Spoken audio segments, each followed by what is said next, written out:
ನಮಸ್ಕಾರ ಎಲ್ಲರಿಗೂ welcome back to simple fashion tech channel. ನಾನಿವತ್ತು ಚೂಡಿದಾರ್ ಟಾಪನ್ನು ಯಾವ ರೀತಿ ಪರ್ಫೆಕ್ಟಾಗಿ ಮಾರ್ಕಿಂಗ್ ಮಾಡಿ ಕಟಿಂಗ್ ಮಾಡಬೇಕು ಅಂತ ತೋರಿಸ್ಕೊಡ್ತಾ ಇದ್ದೀನಿ. ಈ 8 ನಿಮಿಷದ ವಿಡಿಯೋನ ನೀವು ಎಲ್ಲೂ ಸ್ಕಿಪ್ ಮಾಡಲಾರ್ದೆ ನೋಡಿದರೆ ಯಾವುದೇ ಸೈಜ್ಗೆ ಚೂಡಿದಾರ್ ಟಾಪನ್ನು ನೀವು ಆರಾಮಾಗಿ ಮಾರ್ಕಿಂಗ್ ಮಾಡಿ ಕಟಿಂಗ್ ಮಾಡ್ಬೋದು. ಈ ವಿಡಿಯೋದಲ್ಲಿ ನಾನು ಯಾವ ರೀತಿ ಮಾರ್ಕಿಂಗ್ ಮಾಡಿ ಕಟಿಂಗ್ ಮಾಡಬೇಕು ಚೂಡಿದಾರ್ ಟಾಪನ್ನು ಅಂತ ತೋರಿಸ್ಕೊಟ್ಟಿದ್ದೀನಿ. ಮುಂದಿನ ವಿಡಿಯೋದಲ್ಲಿ ನಾನು ಇದನ್ನು ಯಾವ ರೀತಿಯಾಗಿ ಸ್ಟಿಚ್ ಮಾಡಬೇಕು ಅಂತ ತೋರಿಸ್ಕೊಡ್ತೀನಿ. ಚೂಡಿದಾರ್ ಟಾಪ್ ಸ್ಟಿಚ್ ಮಾಡಲಿಕ್ಕೆ ನಾನು 2 ಮೀಟರ್ ಫ್ಯಾಬ್ರಿಕನ್ನು ತೊಗೊಂಡಿದ್ದೀನಿ. ಮತ್ತು ಒಂದು ಸೈಡ್ಗೆ ವಿಡ್ತ್ ವೈಸಲ್ಲಿ ನಾನು 4 ಫೋಲ್ಡ್ ಮಾಡ್ಕೊಂಡಿದ್ದೀನಿ. ಇಲ್ಲಿ 4 ಫೋಲ್ಡ್ ವಿಡ್ತನ್ನು ನಾನು ಚೆಸ್ಟ್ ರೌಂಡ್ ಎಷ್ಟಿರುತ್ತೋ ಅದನ್ನು 4ಇಂದ ಡಿವೈಡ್ ಮಾಡಿ ಪ್ಲಸ್ 2 ಇಂಚ್ ಮಾರ್ಜಿನನ್ನು ಆ್ಯಡ್ ಮಾಡಿ ಫೋಲ್ಡ್ ಮಾಡ್ಕೊಂಡಿದ್ದೀನಿ. ಫ್ಯಾಬ್ರಿಕನ್ನು 4 ಫೋಲ್ಡ್ ಮಾಡ್ಕೊಂಡಿದ್ದೀನಿ. ಈ ಕಡೆ ಫೋಲ್ಡ್ ಸೈಡ್ ಇದೆ, ಈ ಕಡೆ ಓಪನ್ ಸೈಡ್ ಇದೆ. ಒಂದು ಸೈಡ್ಗೆ ನಾವು 4 ಫೋಲ್ಡ್ ಮಾಡ್ಕೋಬೇಕು. ಈ ಉಳಿದ ಬಟ್ಟೆನಲ್ಲಿ ಸ್ಲೀವ್ಸನ್ನು ಕಟಿಂಗ್ ಮಾಡ್ಕೊಳ್ಳೋಣ. ಈಗ ಫೋಲ್ಡ್ ಸೈಡ್ದಿಂದ ಕುರ್ತಿ ರೆಡಿ ಲೆಂತನ್ನು ಮಾರ್ಕ್ ಮಾಡಬೇಕು. ಕುರ್ತಿ ರೆಡಿ ಲೆಂತ್ ಇದೆ 38 ಇಂಚ್. ಅದರಲ್ಲಿ ಪ್ಲಸ್ 2 ಇಂಚ್ ಮಾರ್ಜಿನನ್ನು ಆ್ಯಡ್ ಮಾಡಿ ನಾನು 40 ಇಂಚಿಗೆ ಮಾರ್ಕ್ ಮಾಡ್ತಾ ಇದ್ದೀನಿ. 2 ಇಂಚ್ ಎದಕ್ಕೆ ಮಾರ್ಜಿನಾಗಿ ಆ್ಯಡ್ ಮಾಡಿದ್ದೀನಿ ಅಂದರೆ ಹಾಫ್ ಇಂಚು ಮೇಲ್ಗಡೆ ಶೋಲ್ಡರ್ ಜಾಯಿಂಟಲ್ಲಿ ಹೋಗುತ್ತೆ, ಆಮೇಲೆ 1.5 ಇಂಚು ಬಾಟಮಲ್ಲಿ ಫೋಲ್ಡಿಂಗಲ್ಲಿ ಹೋಗುತ್ತೆ. ನೀವು ಕೂಡ ನಿಮ್ಮ ಅಳತೆ ಬಟ್ಟೆನಲ್ಲಿ ಕುರ್ತಿ ರೆಡಿ ಲೆಂತ್ ಎಷ್ಟಿದೆಯೋ ಅದರಲ್ಲಿ ಪ್ಲಸ್ 2 ಇಂಚ್ ಮಾರ್ಜಿನನ್ನು ಆ್ಯಡ್ ಮಾಡಿ ಇಲ್ಲಿ ಕುರ್ತಿ ಲೆಂತನ್ನು ಮಾರ್ಕ್ ಮಾಡಬೇಕು. ಈಗ ಇಲ್ಲಿಂದ ಶೋಲ್ಡರನ್ನು ಮಾರ್ಕ್ ಮಾಡೋಣ. ಶೋಲ್ಡರ್ ನಾನು 6.5 ಇಂಚಿಗೆ ಮಾರ್ಕ್ ಮಾಡ್ತಾ ಇದ್ದೀನಿ. ಅಳತೆ ಬಟ್ಟೆಯಲ್ಲಿ 13 ಇಂಚ್ ಇದೆ, ಅದನ್ನು ಅರ್ಧ ಮಾಡಿದಾಗ ಇಲ್ಲಿ 6.5 ಇಂಚ್ ಆಯಿತು. ಶೋಲ್ಡರನ್ನು ನಾನು 6.5 ಇಂಚ್ ಮಾರ್ಕ್ ಮಾಡಿದ್ದೀನಿ. ಮತ್ತು ಇಲ್ಲಿ ಆರ್ಮೋಲನ್ನು 6.5 ಇಂಚಿಗೆ ಮಾರ್ಕ್ ಮಾಡ್ತಾ ಇದ್ದೀನಿ. ಇಲ್ಲಿ 7 ಇಂಚ್ ಮಾರ್ಕ್ ಮಾಡಿದ್ರೂ ನಡೆಯುತ್ತೆ. ಇಲ್ಲಿ ಆರ್ಮೋಲನ್ನು ಮಾರ್ಕ್ ಮಾಡಿದ್ದೀವಿ. ಇದೇ ಪಾಯಿಂಟಿಗೆ ಚೆಸ್ಟ್ ರೌಂಡನ್ನು ಮಾರ್ಕ್ ಮಾಡಬೇಕು. ಚೆಸ್ಟ್ ರೌಂಡ್ ನಾನು 11 ಇಂಚಿಗೆ ಮಾರ್ಕ್ ಮಾಡ್ತಾ ಇದ್ದೀನಿ. ಫಾರ್ಮುಲಾ ಬಂದು ಚೆಸ್ಟ್ ರೌಂಡ್ ಎಷ್ಟಿರುತ್ತೆ ಅದನ್ನು 4ಇಂದ ಡಿವೈಡ್ ಮಾಡಿ ಪ್ಲಸ್ 2 ಇಂಚ್ ಮಾರ್ಜಿನನ್ನು ಆ್ಯಡ್ ಮಾಡಿ ಮಾರ್ಕ್ ಮಾಡಬೇಕು. ನನ್ನ ಅಳತೆ ಬಟ್ಟೆಯಲ್ಲಿ ಚೆಸ್ಟ್ ರೌಂಡ್ ಇದೆ 36 ಇಂಚ್. ಅದನ್ನು 4ಇಂದ ಡಿವೈಡ್ ಮಾಡಿದಾಗ 9 ಇಂಚ್ ಆಯಿತು. ಪ್ಲಸ್ 2 ಇಂಚ್ ಮಾರ್ಜಿನನ್ನು ಆ್ಯಡ್ ಮಾಡಿ ನಾನಿಲ್ಲಿ 11 ಇಂಚಿಗೆ ಮಾರ್ಕ್ ಮಾಡ್ತಾ ಇದ್ದೀನಿ. ಈಗ ಶೋಲ್ಡರ್ದಿಂದ ನಾವು ವೇಸ್ಟ್ ಲೆಂತ್ ಮತ್ತು ಹಿಪ್ ಲೆಂತನ್ನು ಮಾರ್ಕ್ ಮಾಡಬೇಕು. ವೇಸ್ಟ್ ಲೆಂತನ್ನು ನಾನು 14 ಇಂಚಿಗೆ ಮಾರ್ಕ್ ಮಾಡ್ತಾ ಇದ್ದೀನಿ. ಮತ್ತು ಹಿಪ್ ಲೆಂತನ್ನು ನಾನು 20 ಇಂಚಿಗೆ ಮಾರ್ಕ್ ಮಾಡ್ತಾ ಇದ್ದೀನಿ. ವೇಸ್ಟ್ ಲೆಂತ್ ಅಂದರೆ ನಡದ ಉದ್ದ ಮತ್ತು ಹಿಪ್ ಲೆಂತ್ ಅಂದರೆ ಸೊಂಟದ ಉದ್ದ. ನಾನಿಲ್ಲಿ ಮಾರ್ಕ್ ಮಾಡ್ತಾ ಇದ್ದೀನಿ. ಇದು ಸ್ಟ್ಯಾಂಡರ್ಡ್ ಮೆಜರ್ಮೆಂಟ್ ಇದೆ. ಇಲ್ಲಿ ಬೇಕಾದರೆ ನೀವು 15 ಇಂಚು ಆಮೇಲೆ 21 ಇಂಚಿಗೆ ಮಾರ್ಕ್ ಮಾಡಿದ್ರೂ ನಡೆಯುತ್ತೆ. ಇಲ್ಲಿ ನನ್ನ ಅಳತೆ ಬಟ್ಟೆಯಲ್ಲಿ ವೇಸ್ಟ್ ರೌಂಡ್ ಇದೆ 32 ಇಂಚ್. ಅದನ್ನು 4ಇಂದ ಡಿವೈಡ್ ಮಾಡಿದಾಗ 8 ಇಂಚ್ ಆಯಿತು. ಅದರಲ್ಲಿ ಪ್ಲಸ್ 2 ಇಂಚ್ ಮಾರ್ಜಿನನ್ನು ಆ್ಯಡ್ ಮಾಡಿ ನಾನಿಲ್ಲಿ 10 ಇಂಚಿಗೆ ಮಾರ್ಕ್ ಮಾಡ್ತಾ ಇದ್ದೀನಿ. ಮತ್ತು ಇಲ್ಲಿ ಹಿಪ್ ಲೆಂತನ್ನು ಮಾರ್ಕ್ ಮಾಡಿದ್ದೀವಿ. ಇಲ್ಲಿ ಹಿಪ್ ರೌಂಡನ್ನು ಮಾರ್ಕ್ ಮಾಡಬೇಕು. ಫಾರ್ಮುಲಾ ಬಂದು ನನ್ನ ಅಳತೆ ಬಟ್ಟೆಯಲ್ಲಿ ಹಿಪ್ ರೌಂಡ್ ಇದೆ 36 ಇಂಚ್. ಅದನ್ನು 4ಇಂದ ಡಿವೈಡ್ ಮಾಡಬೇಕು. ಆಗ 9 ಇಂಚ್ ಬಂತು. ಅದರಲ್ಲಿ 1.5 ಇಂಚ್ ಮಾರ್ಜಿನನ್ನು ಮಾತ್ರ ಕೂಡಿಸ್ಬೇಕು, ಯಾಕಂದರೆ ಇಲ್ಲಿ ಕೆಳಗಡೆ ಸ್ಲಿಟ್ ಬರುತ್ತೆ. ಚೆಸ್ಟ್ ರೌಂಡಿಗೆ ಮತ್ತು ವೆಸ್ಟ್ ರೌಂಡಿಗೆ ನಾವು 2 ಇಂಚ್ ಮಾರ್ಜಿನನ್ನು ಆ್ಯಡ್ ಮಾಡಿದ್ದೀವಿ. ಆದರೆ ಹಿಪ್ ರೌಂಡಿಗೆ ನಾವು 1.5 ಇಂಚ್ ಮಾರ್ಜಿನನ್ನು ಮಾತ್ರ ಆ್ಯಡ್ ಮಾಡಬೇಕು, ಯಾಕಂದರೆ ಕೆಳಗಡೆ ಸ್ಲಿಟ್ ಬರುತ್ತೆ ಹಿಪ್ ರೌಂಡ್ ಕೆಳಗಡೆ. ಇಲ್ಲಿ ಮಾರ್ಜಿನನ್ನು ಬಿಡುವಂಗಿಲ್ಲ. ಈಗ ಈ 3 ಪಾಯಿಂಟನ್ನು ನಾನು ಕೂಡಿಸ್ಕೋತಾ ಇದ್ದೀನಿ. ಆರ್ಮೋಲ್ ಶೇಪ್ ಸಲುವಾಗಿ ಕಾರ್ನರ್ದಿಂದ 1.5 ಇಂಚಿಗೆ ಮಾರ್ಕ್ ಮಾಡಿ ಮತ್ತು ಈ ಲೈನಿಂದ ಅರ್ಧ ಮಾಡಿ ಇಲ್ಲಿ ಪಾಯಿಂಟ್ ಮಾಡಿ ಈಗ ಬ್ಯಾಕ್ ಆರ್ಮೋಲ್ ಶೇಪ್ ಹಾಕೋತಾ ಇದ್ದೀನಿ. ಮತ್ತು ಹಾಫ್ ಇಂಚ್ ಒಳಗಡೆಯಿಂದ ಫ್ರಂಟ್ ಆರ್ಮೋಲ್ ಶೇಪ್ ಹಾಕೋತಾ ಇದ್ದೀನಿ. ಇದು ಎಲ್ಲ ಸೈಜ್ಗೂ ಆರ್ಮೋಲನ್ನು ಸೇಮನ್ನು ತೊಗೋಬೇಕು. ಈಗ ಈ ಪಾಯಿಂಟಿಂದ ನಾವು ಸ್ಟ್ರೇಟಾಗಿ ಬಾಟಮ್ವರೆಗೂ ಲೈನ್ ಎಳ್ಕೋಬೇಕು. ಈಗ ಲೈನ್ ಎಳ್ಕೋತಾ ಇದ್ದೀನಿ. ಇದು ರೆಡಿ ಬರುತ್ತೆ.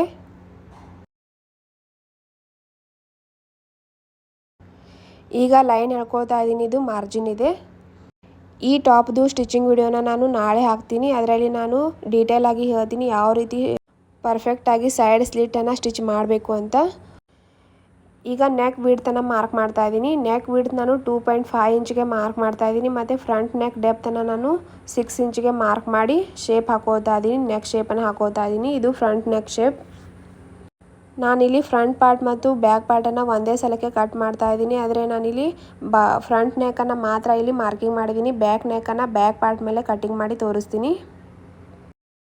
ಈಗ ನೋಡಿ ಫ್ರೆಂಡ್ಸ್, ನಾನು ಇನ್ನೊಂದು ಸಲ ಅಳತೆನ ಹೇಳ್ತೀನಿ.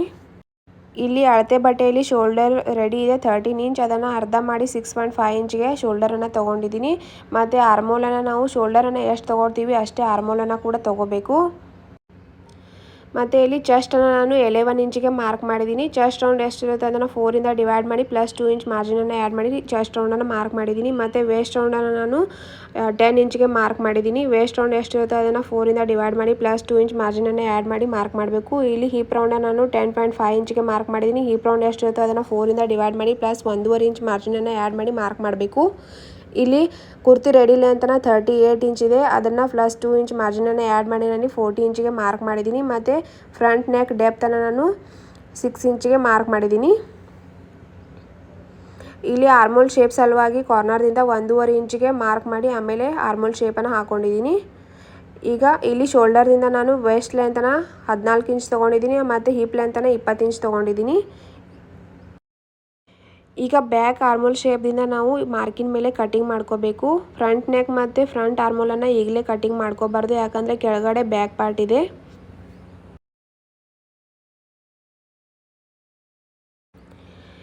ಈಗ ಕಟಿಂಗ್ ಮಾಡ್ಕೊಂಡಿದ್ದಾಗಿದೆ. ಇಲ್ಲಿ ನೋಡಿ ಹಿಪ್ ರೌಂಡ್ ಇದೆ, ಇಲ್ಲಿಗೆ ನಾಚನ್ನು ಹಾಕೋಬೇಕು, ಯಾಕಂದರೆ ಕೆಳಗಡೆ ಸ್ಲಿಟ್ ಬರುತ್ತೆ. ಇದನ್ನು ಸ್ಲಿಟನ್ನು ನಾವು ಸ್ಟಿಚ್ ಮಾಡುವಾಗ ಗೊತ್ತಾಗುತ್ತೆ. ಈಗ ಫ್ರಂಟ್ ಪಾರ್ಟನ್ನು ನಾನು ಸೈಡಿಗೆ ತೆಗೆದಿಟ್ಕೊಂಡು ಬ್ಯಾಕ್ ನೆಕ್ಕನ್ನು ಮಾರ್ಕ್ ಮಾಡ್ತಾ ಇದ್ದೀನಿ. ಇಲ್ಲಿ ನೆಕ್ ಬಿಡ್ತನ್ನು ನಾನು 2.5 ಇಂಚಿಗೆ ಮಾರ್ಕ್ ಮಾಡಿದ್ದೀನಿ ಮತ್ತು ಬ್ಯಾಕ್ ನೆಕ್ ಡೆಪ್ತನ್ನು ನಾನು 4 ಇಂಚಿಗೆ ಮಾರ್ಕ್ ಮಾಡಿ ರೌಂಡ್ ಶೇಪಲ್ಲಿ ಶೇಪ್ ಹಾಕ್ಕೊಂಡು ಕಟ್ ಮಾಡ್ಕೋತೀನಿ.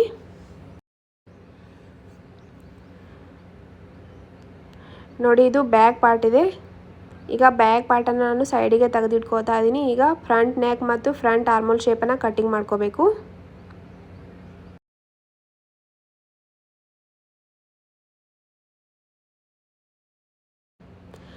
ನೋಡಿ ಈಗ ನಾನು ಕಟಿಂಗ್ ಮಾಡ್ಕೊಂಡಿದ್ದಾಗಿದೆ.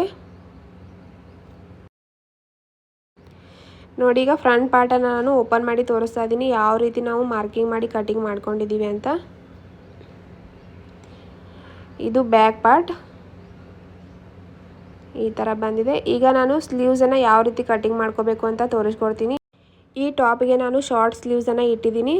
ಈಗ ನೋಡಿ ಈ ಥರ ನಾನು ಬಟ್ಟೆನ 4 ಫೋಲ್ಡ್ ಮಾಡ್ಕೋತಾ ಇದ್ದೀನಿ. ವಿಡ್ತ್ ವೈಸಲ್ಲಿ 4 ಫೋಲ್ಡ್ ಮಾಡ್ಕೋತಾ ಇದ್ದೀನಿ.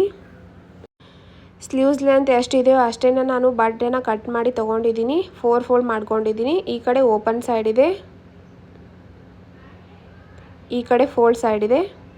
ಈಗ ಫೋಲ್ಡ್ ಸೈಡಿಂದ ನಾವು ಮಾರ್ಕಿಂಗ್ ಮಾಡಬೇಕು. ಸ್ಲೀವ್ಸ್ ಲೆಂತ್ ಇದೆ 4 ಇಂಚ್, ಅದರಲ್ಲಿ ಪ್ಲಸ್ 1 ಇಂಚ್ ಮಾರ್ಜಿನನ್ನು ಆ್ಯಡ್ ಮಾಡಿ ನಾನು 5 ಇಂಚಿಗೆ ಮಾರ್ಕ್ ಮಾಡಿದ್ದೀನಿ. ಮತ್ತು ಡೌನಿಂಗ್ ಪಾಯಿಂಟನ್ನು 2.5 ಇಂಚಿಗೆ ಮಾರ್ಕ್ ಮಾಡಿದ್ದೀನಿ. ಡೌನಿಂಗ್ ಪಾಯಿಂಟಿಂದ ನಾವು ಆರ್ಮೋಲ್ನ ಮಾರ್ಕ್ ಮಾಡಬೇಕು. ಆರ್ಮೋಲ್ ನಾನು 7.5 ಇಂಚಿಗೆ ಮಾರ್ಕ್ ಮಾಡಿ ಪ್ಲಸ್ 1.5 ಇಂಚ್ ಮಾರ್ಜಿನನ್ನು ಆ್ಯಡ್ ಮಾಡಿದ್ದೀನಿ.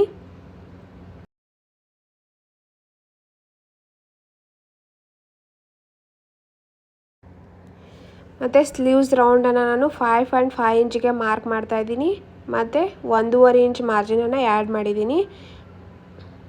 ಈಗ ಸ್ಲೀವ್ಸ್ ಶೇಪ್ ಹಾಕ್ಕೊಂಡಿದ್ದೀನಿ. ಇದು ಬ್ಯಾಕ್ ಆರ್ಮೋಲ್ ಶೇಪನ್ನು ಶೇಪ್ ಹಾಕೋತಾ ಇದ್ದೀನಿ ಮತ್ತು ಅರ್ಧ ಇಂಚ್ ಒಳಗಡೆಯಿಂದ ಫ್ರಂಟ್ ಆರ್ಮೋಲ್ ಶೇಪನ್ನು ಶೇಪ್ ಹಾಕ್ಕೊಂಡಿದ್ದೀನಿ.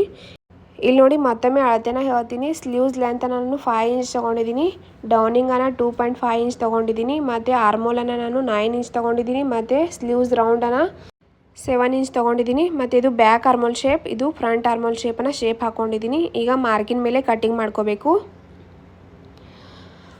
ಮತ್ತು ಇಲ್ಲಿ ಫ್ರಂಟ್ ಆರ್ಮೋಲ್ ಶೇಪನ್ನು ಕಟಿಂಗ್ ಮಾಡ್ಕೋಬೇಕಾದ್ರೆ ಬಟ್ಟೆಯ ಉಲ್ಟಾ ಸೈಡ್ ಇಲ್ಲ ಸೀದಾ ಸೈಡ್ ಒಳಗಡೆ ಇರಬೇಕು. ಈಗ ಫ್ರಂಟ್ ಆರ್ಮೋಲ್ ಶೇಪನ್ನು ಕಟಿಂಗ್ ಮಾಡ್ಕೊಂಡಿದ್ದೀನಿ ಮತ್ತು ಸೆಂಟರ್ಗೆ ನಾಚನ್ನು ಹಾಕೋತಾ ಇದ್ದೀನಿ. ಚೂಡಿದಾರ್ ಟಾಪ್ ಮಾರ್ಕಿಂಗ್ ಮತ್ತು ಕಟ್ಟಿಂಗನ್ನು ಈ ವಿಡಿಯೋದಲ್ಲಿ ತೋರಿಸಿದ್ದೀನಿ. ಇದರ ಸ್ಟಿಚಿಂಗ್ ವಿಡಿಯೋದನ್ನು ನಾಳೆ ವಿಡಿಯೋದಲ್ಲಿ ಹಾಕ್ತೀನಿ. ನಾಳೆ ವಿಡಿಯೋನ ಕೂಡ ನೀವು ಚೆಕ್ ಮಾಡಿ. ಮತ್ತು ಇದೇ ಥರ ಕುರ್ತಿ ಡಿಸೈನು, ಆಮೇಲೆ blouse back neck design, pant cutting, stitching video ಸಲುವಾಗಿ ನನ್ನ ಚಾನಲ್ನ ಸಬ್ಸ್ಕ್ರೈಬ್ ಮಾಡ್ಕೊಳ್ಳಿ.